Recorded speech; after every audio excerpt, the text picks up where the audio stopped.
Podcasting from Singapore and broadcasting all around the world.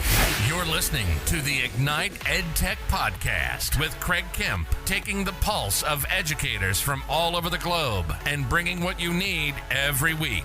When you need answers, you go to the experts. Created by an educator, for educators, and streaming to the world.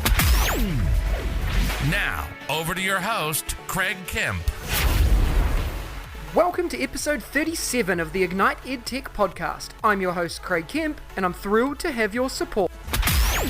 The Ignite EdTech Podcast will continue to drop a new episode every week and will bring you news, tips, solutions, ways of learning, and interviews with the best of the best in the education and EdTech industry.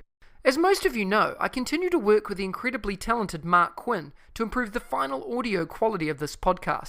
He has his own podcast production studio that provides editing and mastering services to content creators. To connect with Mark, please see the details in the podcast notes below. I'd like to encourage you to check out the Make a Difference podcast. The show is focused upon those who make a difference, and last week spotlighted the Greater Cleveland Volunteers, a non-profit group that supplies the people needed to make so much of the volunteer work happen. They've also begun to create virtual opportunities. Next week, the show will connect and spotlight Blue Mission, which is dedicated to improving public health by providing families with clean water and sanitary environments. Connect with the show to learn more at makeadifferencepodcast.com. Last week, I encouraged you to think about the tech tools you use with your students and why. Thank you for sharing your favorite tools and why you use them. Check out the social streams for more.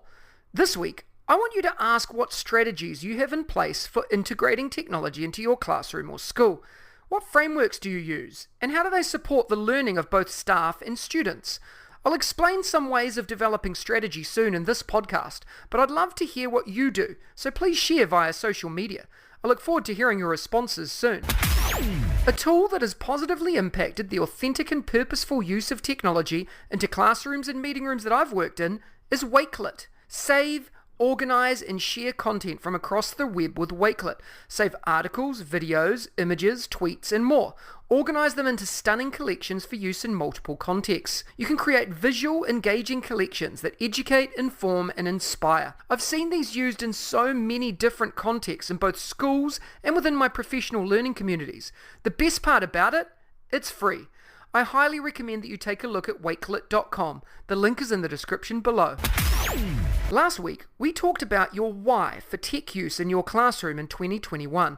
If you're interested in learning more, go back and listen to last week's episode. This week, I wanted to focus on developing strategic plans in schools following 2 days of leading PD with a large international school here in Singapore. When you're developing strategic plans for EdTech in your school, it's critical to have these being driven by passionate people and supported by leadership that want to support the growth and development. Having these two together is often a challenge in schools. Today, I wanted to share a little bit about the 2 days I've just spent with this magnificent school in Singapore and how you can do the same within your school to start a movement. For the first time in almost 12 months, I was so happy to be able to finally lead face-to-face professional learning with staff from a large international school here in Singapore in person on EdTech and being authentic. Having 2 days with all of the staff with students off campus was a fantastic opportunity to be around people in the same room, working together to achieve a common goal. Our biggest focus of the 2 days was to start a change and move mindsets to a place where the school can build a culture around the authentic and purposeful use of technology, something that a lot of schools globally need to do. Now, starting a movement isn't easy. What it takes is time, energy, passion, and persistence. Our PD days were all about starting a movement. They have a faculty that are prepared, a team that are willing to learn and grow, and the beginning stages of technology in action. Over the 2 days, we focused on 5 key elements. Number 1, the overview of the current state of EdTech, backed by research, evidence, and data. Number 2, what is the gold standard for EdTech in schools, similar to them, and in a similar context in an international setting? Number 3, EdTech pedagogy that emphasizes how and why to authentically and purposefully use technology in a K-12 setting. Number 4, what tools are out there and how and why do they benefit and add value to learning? And finally, number 5, working with an EdTech team of teacher champions to develop and create a strategic plan, professional learning plan, and the next steps for the sustainable development of EdTech at the school. Day 1 saw us looking at EdTech from an umbrella view based on evidence, research, and case studies, and focusing in on individual teachers' why statements, department why statements, and working towards tools that can be used to make a difference in the day-to-day teaching and learning process, based on my experience in developing successful strategies in schools globally. We also started breaking up into department teams, and completed these department meetings on day 2. When not with me for the department sessions, teams worked on developing an upcoming unit plan by integrating the tools and strategies we discussed and talked about earlier on day 1. On the afternoon of day 2, we shared, reflected, and set achievable next step goals in relation to technology, and finished the day working with the EdTech Champion team, a representative from each department, to establish a strategy, why statements, professional learning plans, and set some protocols for next meetings. It was exciting to see the development in the learners and the willingness to grow, change, and develop their thinking and mindsets. I look forward to seeing their next steps, their progress, and the change that they will make in the coming weeks, months, and years. If you're looking to do something similar with your staff and faculty, the Ignite EdTech team, of course, can help you. Don't hesitate to ask us for advice. You can also take on this learning opportunity yourself if you have the expertise on hand and the time to make it work. You can use a similar model to what I've explained above. Sometimes, though, an external voice can help. So if you want something, an idea, or just a general conversation, don't hesitate to reach out. Please share your ideas and resources so we can discuss them in next week's episode. I look forward to hearing from you. Every week, I bring you a short interview with some of my edu heroes, an engaging learning experience with someone who makes a difference in education every day, with a particular focus or angle towards educational technology. This week, I had the pleasure of chatting with Dennisha Murff and Craig Frehlich. Let's have a listen to the chats. Today, I have the honor of speaking with Dr. Dennisha Murff. You might know her from Twitter as @DMurff5. Dennisha and I have been connected online for some time, and I'm constantly in awe from her tweets and what she shares. Dennisha is an elementary school principal in Indianapolis, USA, and holds a doctorate in educational leadership. Her book, Culturally Responsive Pedagogy, has been a game changer for schools and educators from all over the globe. Dennisha, it's a pleasure to have you on the show today. Are you ready to talk about education and technology integration? Yes, I am, and thank you so much for having me on today. You're so welcome. Let's go. Why don't you start by telling us a little bit about your current role and what inspires you to do what you do? Well, I'm currently the principal at Westlake Elementary in Wayne Township here in Indianapolis, Indiana. And I'm inspired to do the work that I do simply because to watch children learn is an amazing opportunity. For me, it is truly a blessing to see them start where they are and take themselves to the next level. To watch teachers facilitate that learning and to watch children learn and grow, there's nothing greater than that. And for me, I get to see it on a large scale, K through 6, watching our students go from one level of performance to that next level of performance. And it is truly an honor for me. Oh, that's so amazing to hear. You know, when you think about the work that you do in your bubble of your school, and you think outside of that, what excites you about education today? Well, COVID-19 has really caused us to think outside the box and to think quickly on how to provide our students with the best learning possible. But as a leader, to provide my staff with the tools they need to be successful with their students, whether they're in person, virtual, or hybrid. And so right now, technology has really shown us all the possibilities. And I appreciate the fact that even though it felt like trial by fire at times, we have grown tremendously in our use of technology in my building. And I would say that would be true for so many districts across our country, across the world. So it's been really exciting to see those light bulbs go off, to see our students engaged in technology, to be able to see how we can, collaboratively work with our students and our families through virtual formats. Yeah, it's cool to hear that because, I get to work on this side of the world with schools not dissimilar to yours who are, fighting the same fires and working through the same issues. And it's really cool to hear people coming at it from a positive point of view because sometimes it's really hard, especially, when you've been at it for so long and you don't see anything positive into the near future, it's really cool to hear you talk with such positivity about what might be. And I really love that. And it's a really important message that I want people to hear as well. What's an EdTech tool that you currently love using in your district or your day-to-day work? Well, we use a lot of Google Suite tools, but what I have really been excited about lately has been Jamboard. We have been using Jamboard. Our instructional coach introduced that tool to us just a few weeks ago. We've been able to use it even with our kindergarten students, whether they're doing word sorts, whether it's the older students doing their little notes on Post-its. And then this past weekend, I actually used it with my master's level students, and they were excited to take it back to their students and try it in their classrooms. And it's a quick, easy tool, but it can change the way we communicate with each other.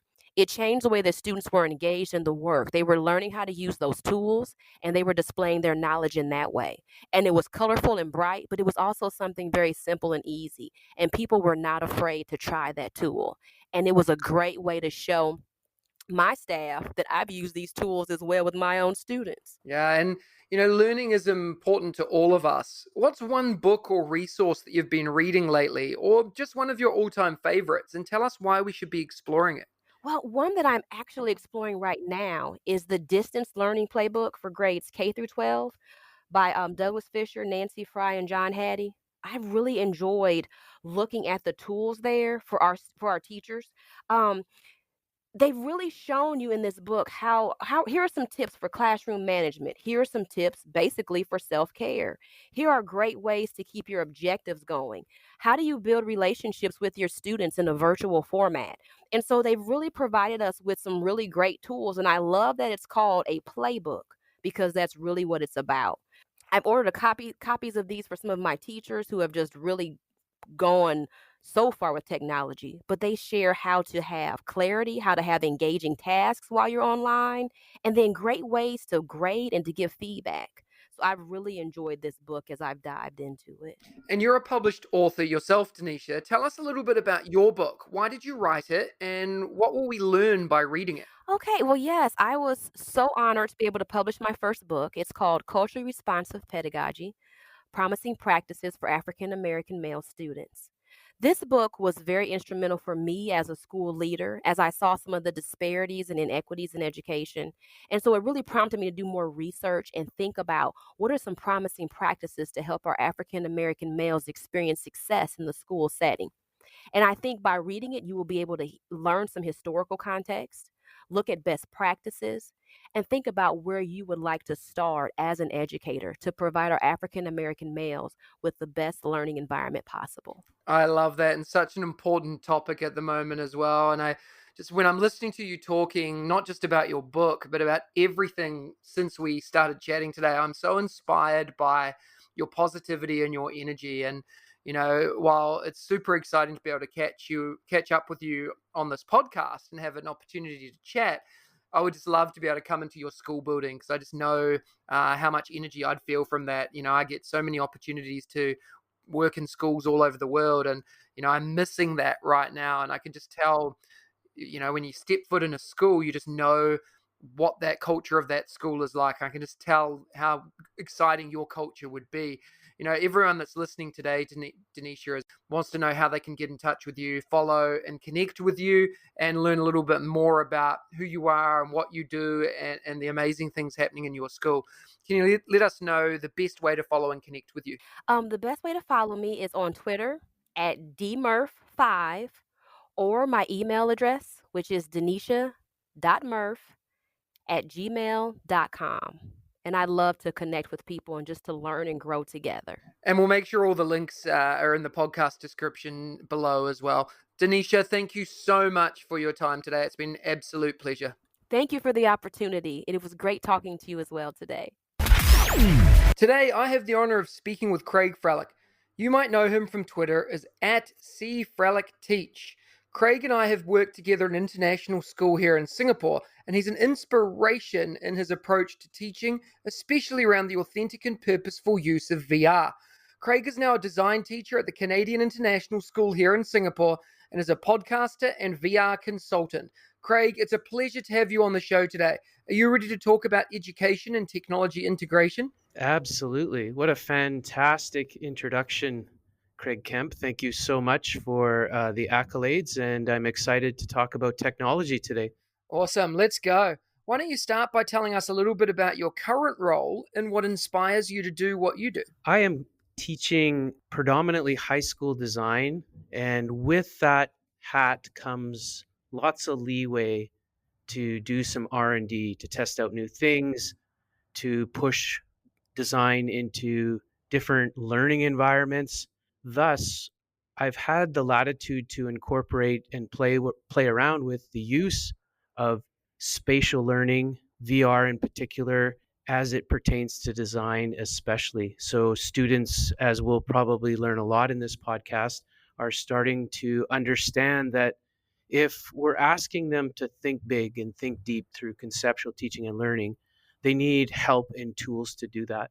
Way back when math was first starting, for example, math teachers came up with this idea of the use of manipulatives. Well, in the 21st century, as we roll out to deeper understanding of things, I think VR is our new math manipulative. Yeah, I love that idea. And, you've had experience in multiple schools and multiple countries. And, as a VR consultant and a podcaster yourself, you have a really big overview of what's happening in the world of education today. As someone who's pretty confident and competent in the use of technology in your classroom, what's your best advice for educators in relation to EdTech? Don't be afraid to trial and error. We often think of the saying, don't put the cart before the horse. But I think there's efficacy to putting the cart before the horse, literally, in that you have to have some research and development. You have to be able to do some trial and error to see how then that particular tool might fit nice into the way you teach or the curriculum that you're charged to teach to the kids. Every business around the world that is thriving has a R&D division to them. And I don't see that term used enough in education, where we're poking and we're playing and we're spending some time just sort of seeing what's the potential for this device. And so that is my advice to people, is that you have to, in today's ever-changing world, be excited to see where this might go. Maybe it goes nowhere. Maybe it's too confusing, or it's not really meeting your needs, but there needs to be an R&D to what you're doing in your classroom. That's great advice, because it's something we expect of our students from a really young age. Take risks in your learning, try new things, don't worry if something goes wrong. But as adults, and especially as teachers, we're pretty reluctant to do that. So I think that's great advice. Craig, you're a VR consultant and author. Why did you get into VR? And tell us a little bit about the work that you do. My origin story with VR actually goes back to 2.5 years ago. My son and I were back in Canada at the time, and we were walking through a mall in Calgary, Alberta, Canada, and he walked by a Microsoft store, and right close to the entrance, they had this stunning display of a massive VR headset, the HTC Vive, and they had signs that say, "Come try it out." And my son, who was 16, not a big gamer, was excited, and his dad said, "Dad, let's stop and check this out." And I said, sure. So we signed a bunch of forms, and he tried it out, and I watched on a big screen some of the stuff that he was doing. And it wasn't the 2D screen that caught me. It was his expression and his mannerisms, that led me to say, you know what, maybe I should try this. So I donned a headset, I tried it, I put it on, and that's when I was hooked. It is so real. And there's two important terms that come with the literature with VR, and it is embodiment and presence. Embodiment means that you're using your hands and your arms and your legs, and you're literally part of the environment because you're using so much of your body. And then presence is your brain is convinced it's the real thing. So those two make VR, for me, such a powerful learning tool. And in my book, I talk a lot about how to use the tool so that it really harnesses learning. The tool shouldn't be just for what I call the low-hanging fruit. The low-hanging fruit would be to don a headset to look at maybe the parts to a heart. AR might be good for that, artificial reality, but VR is meant for so much more because it's so immersive. It's meant for situational learning, to learn to grapple with things like empathy or systems thinking. One of my favorite applications that I promote is Gadgeteer. Gadgeteer is a VR application where kids have all these different devices and they have to figure out how to put them together and click them to make this machine. Trial and error is allowed, and kids welcome failure to get them to think like a systems thinker, like an engineer. And that's done brilliantly. I'm not saying it isn't done well in a physical classroom, but it's done just as well with a VR headset. And speaking of your book, Craig, it's called Immersive Learning, a practical guide to virtual reality's superpowers in education. Who should be picking this book up? We've got lots of people listening here today. Why would someone want to pick this up, and what are they going to gain from it? This book is an introductory guide to VR. It doesn't cover hardware, which actually might be welcome by many educators. It mostly covers the pedagogy. So like Simon Sinek always forces us to think, why VR? So I get into why VR. I use this acronym CRISP. CRISP stands for, if we have something in education where we want kids to fully understand it, it should be connected to concepts, so conceptual based understanding. R, can we connect it to the real world? I, do we let students interrogate what's going on? S, is it connected to your local standards? And then P, have you planned it out for them? Have you considered, like any tech tool, have you considered preliminary what they need to think about before they engage in the tech tool? What are some tips and tricks that they should think about before they actually touch the VR or touch the computer, whatever the tech tool? And then, of course, most importantly, have we thought about what they should reflect on once they've finished the VR activity or any tech activity for that matter? And so, those are the underpinnings of the book, and I unpack that a lot. And then I get into, which is why it's called a practical guide, I get into about 45 different well-thought lesson plans that connect to existing VR apps out there, so teachers can get a sense for, how do I plan for VR, and what are some applications already out there that, off the shelf I might use as a lesson plan if I want my students to get involved in VR.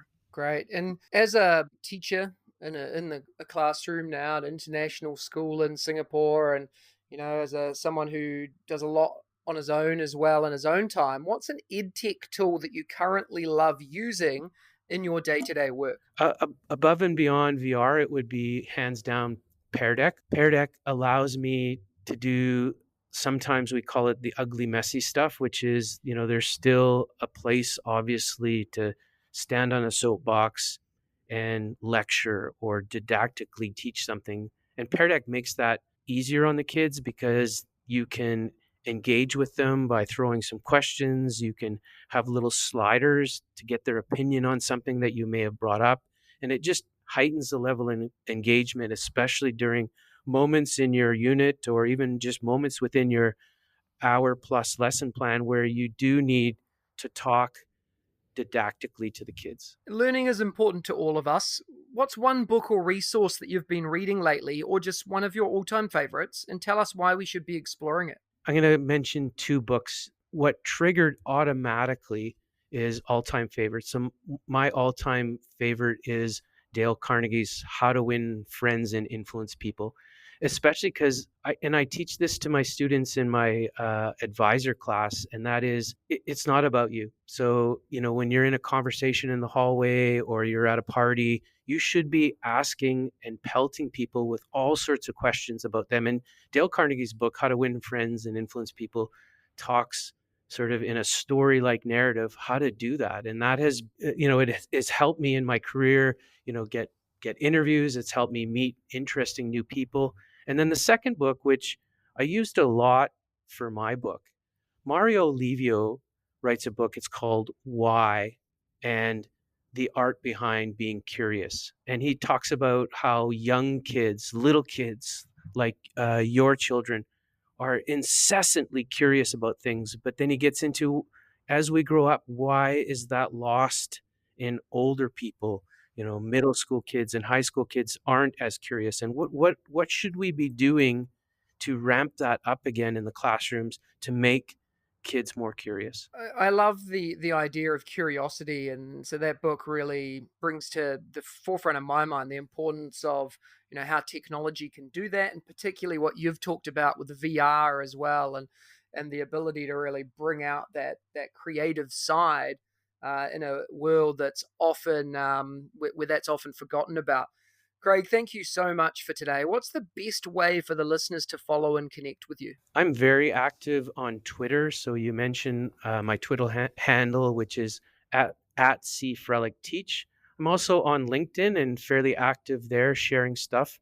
And so those are the two major social media platforms that you'll find me on a day-to-day basis, and especially talking about VR. One last sort of caveat out there, or challenge, if you will, for teachers, is that, VR is magical. And if you have yet to try it, to put on a headset, you need to, because the price now has come down considerably. Some of the higher end VR headsets used to be in the thousands of dollars, and now you can get, a headset called the Oculus Quest 2, which is an incredibly amazing, powerful device for $299 US.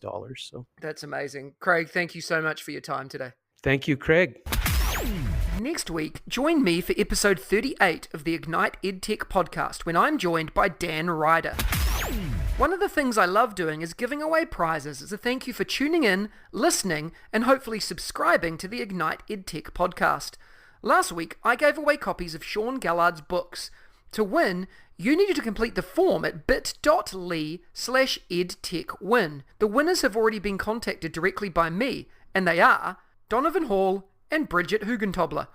Congratulations to you both. This week, I'm giving away 2 copies of Craig Frehlich's books and a copy of Dennisha Murff's book.